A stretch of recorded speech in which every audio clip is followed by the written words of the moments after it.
शिरूर लोकसभा मतदारसंघामध्ये शिवसेनेचे उमेदवार शिवाजीराव आढळराव यांच्या विरोधामध्ये राष्ट्रवादीकडून तगडा उमेदवार म्हणजे डॉक्टर अमोल कोल्हे यांना उमेदवारी देण्याचे अंतिम ठरले आहे।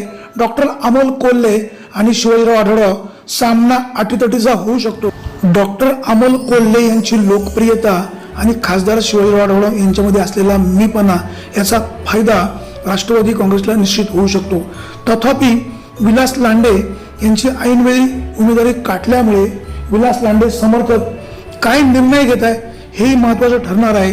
विलास लांडे यांच्या देव्हाऱ्यामध्ये शरदचंद्रजी पवार यांचा फोटो असल्यामुळे विलास लांडे राष्ट्रवादी काँग्रेसचं काम करणार हे जरी खरं असलं तरी त्यांचे समर्थक काय करतील हे मात्र सध्या तरी सांगता येत नाही।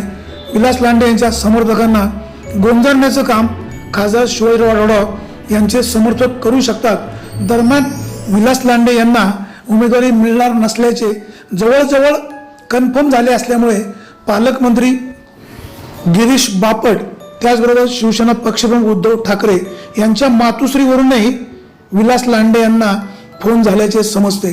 विलास लांडे पवार भक्त जरी असले तरी त्यांचे कार्यकर्ते मात्र नाराज होऊ शकतात। अर्थात पवार आपल्या शिष्याला थंड नक्की करतील आणि राष्ट्रवादी काँग्रेसचा उमेदवार विजय करण्यासाठी सहभागी करून घेतील। शरद पवार हे तेल लावलेला पैलवान आहे हे उगाच म्हटलं जात नाही। खासदार शिवाजीराव आढळराव यांना यावेळीला चितपट करायचंच असा चंग राष्ट्रवादीवाल्यांनी बांधलेला आहे। पाहूया यांना कितपत यश येतंय। ब्युरो रिपोर्ट विघ्नर टाइम्स।